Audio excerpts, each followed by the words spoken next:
السلام عليكم ورحمة الله وبركاته. نحمده ونصلي على رسوله الكريم.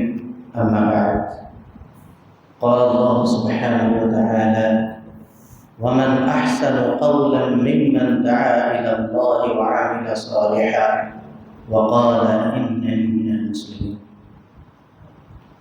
وقال رسول الله صلى الله عليه وسلم: الدال على الخير كفاعله، أو كما قال عليه الصلاة والسلام.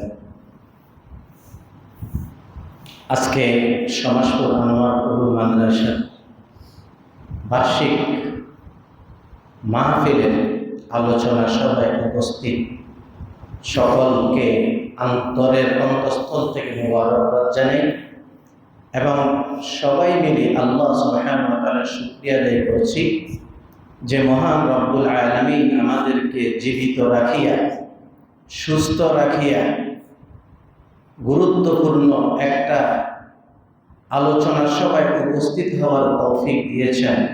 সেই জন্য সবাই বলে আলহামদুলিল্লাহ। আমার মতো আপনার মতো অনেকেই জীবিত ছিল, এখন নাই। আমরাও এখন আছি, একদিন থাকবো না। আমার মতো আপনার মতো অনেকে সুস্থ ছিল, কিন্তু এখন কেউ বাসায় বেডে শুয়ে আছে আর কেউ হাসপাতালে পড়ে আছে।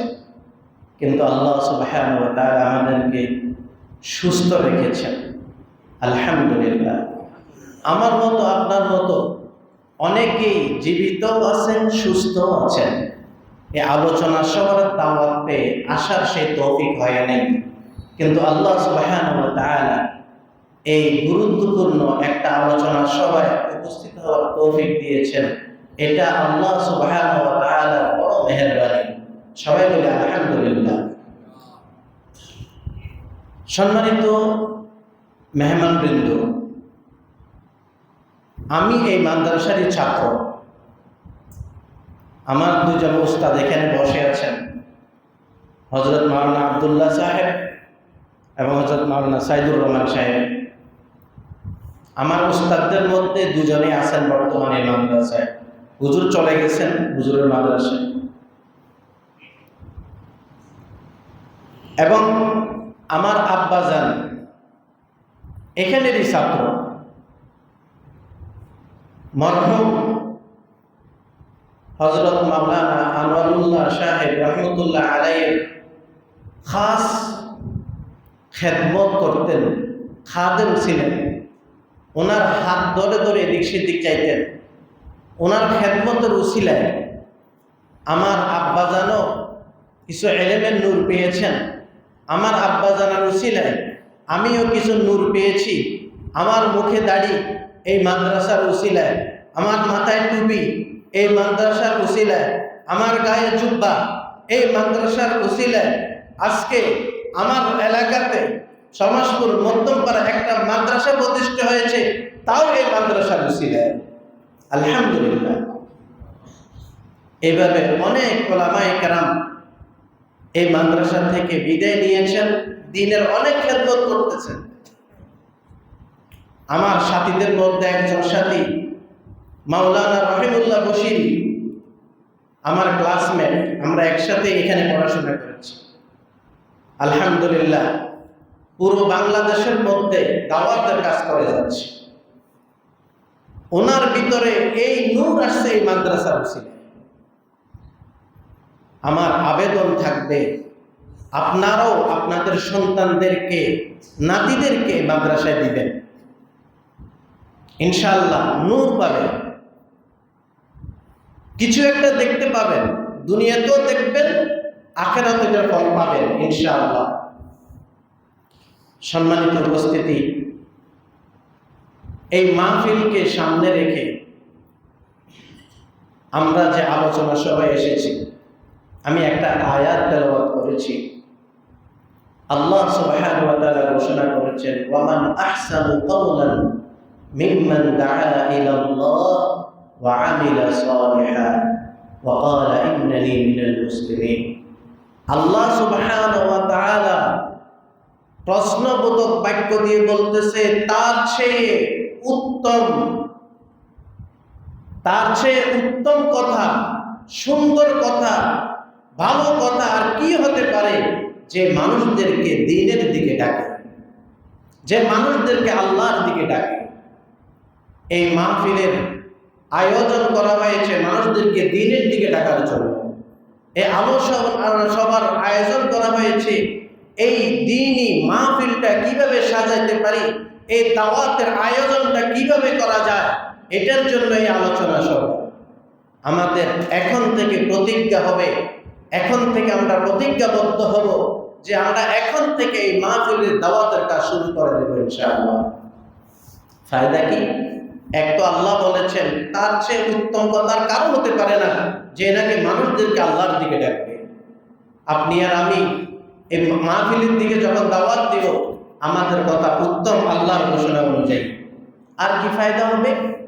রাসূল করিম সাল্লাল্লাহু আলাইহি ওয়াসাল্লাম বলেছেন, আদ-দাল্লু আলাল খায়রি কাফাইহি, যে ব্যক্তি কোনো ভালো কাজের পথ দেখাবে সে ওই ভালো কাজ করার মতোই সওয়াব পাবে। আমি আর আপনি যদি মানুষদেরকে ভালো কাজের দিকে পথ দেখাইতে পারি, এই মাহফিলে দাওয়াত দিয়ে আনতে পারি, ওই ব্যক্তি আসিয়া যে নেকি, যে সওয়াব অর্জন করবে, তদ্রুপ সেরকম সেম সওয়াব নেকি আপনার আমলনামায় লেখা হয়ে যাবে। কিন্তু তার আমলনামায় একটা নেকিও কম হবে না, তার আমলনামার নেকি সবগুলো বরাবরই থাকবে, কিন্তু সেই সমপরিমাণ নেকি আমার আমলনামায় আসবে। কেন? ওই দাওয়াতের কারণে। পয়সা খরচ হয়নি।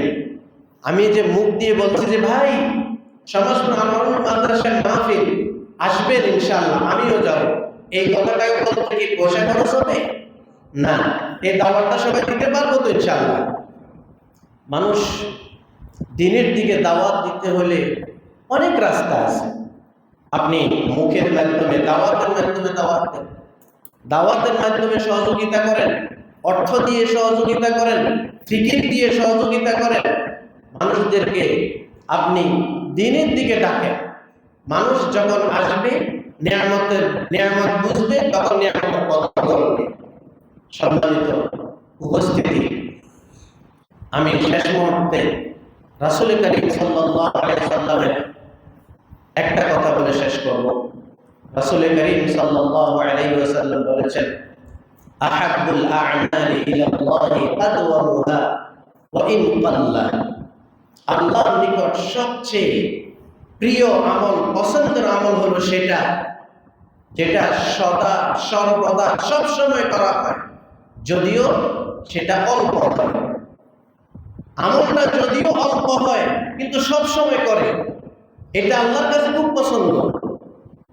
আমি বলবো আল্লাহ সুবহানাহু ওয়া তাআলা আমাদেরকে দুনিয়াতে পাঠিয়েছেন, আমাদেরকে দিক নির্দেশনা দেওয়ার জন্য নবী রাসূলদেরকে পাঠিয়েছেন, নবী রাসূলদের সাথে সাথে কিতাবও পাঠিয়েছেন।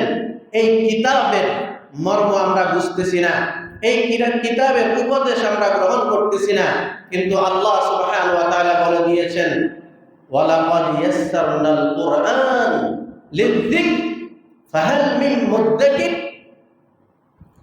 আমার এই কোরআন, আল্লাহ রাব্বুল আলামিন বলতেছেন, কোরআনকে আমি সহজ করে দিয়েছি, কোরআনের এই উপদেশ নেওয়ার জন্য আমি সহজ করে দিয়েছি। এই উপদেশগুলো গ্রহণ করবে, কোরআন শিখবে। কোরআন সহজ, কঠিন নয়। আমরা অল্প অল্প করে শিখব, প্রতিদিন এক সপ্তাহ করে শিখব। আপনার হায়াতের সাথে মিলাই দেখেন, আপনার আমার বয়স এখন কত হয়েছে। প্রতিদিন যদি একটা শব্দ করে কোরআন শিখতাম, পুরা কোরআন আমাদের মুখস্থ হয়ে যেত, কিন্তু আমরা পারি নাই শয়তানের ধোঁকার কারণে। এখনো সময় আছে, আমরা এরাদা করি প্রতিদিন একটা শব্দ করে আমি শিখব, কোরআনের একটা আয়াত করে আমি অর্থ সহ পড়ব, অল্প অল্প। আল্লাহর কাছে পছন্দের আমল এটা, আল্লাহর কাছে প্রিয় আমল এটা। অল্প করব কিন্তু সব সময় করব, প্রতিদিন একটি আয়াত অর্থ সহ পড়ব, একটা তর্জমাওয়ালা কোরআন নেব, এই কোরআনটা সামনে নেব, দরকার হলে রাত্রে শোয়ার আগে একটা আয়াত দেখব। আমি তো সূরা ফাতিহা পারি, আলহামদুলিল্লাহি রাব্বিল আলামিন, এই সূরাটা পারি, এই সূরাটা আলহামদুলিল্লাহি রাব্বিল আলামিনের অর্থ কি? আমি তরজমাটা একটু দেখে নিই, অর্থটা একটু দেখে নিই। পরের দিন আর রহমানির রহিম আল্লাহ কি বলেছেন একটু দেখে নিই। এর পরের দিন মালিক ইয়াউমিদ্দিন আল্লাহ কি বলেছেন একটু দেখে নিই। তাহলে যদি আপনি এভাবে প্রতিদিন এভাবে পড়তে যান, পুরা কোরআন অর্থ সব আপনার হয়ে যাবে। ওলামায়ে কেরামের কাছে যাবেন, শরমাইয়েন না, দিন শিখার জন্য শরমাইয়েন না। দুনিয়া পাওয়ার জন্য তো কোনো শরম করেন না, কিন্তু দিন শিখার জন্য কেন শরম করেন? দিন শিখার বেলায় কেন শর্মিন্দা? ইমামদের কাছে যান, ওলামায়ে কেরামদেরকে ধরেন, হুজুর আমি সূরা ফাতিহাটা আপনাকে শোনাবো, একটু শুনেন তো শুদ্ধ হয় কিনা। আমি কুল হুয়াল্লাহ পারি, একটু শুনেন তো শুদ্ধ হয় কিনা।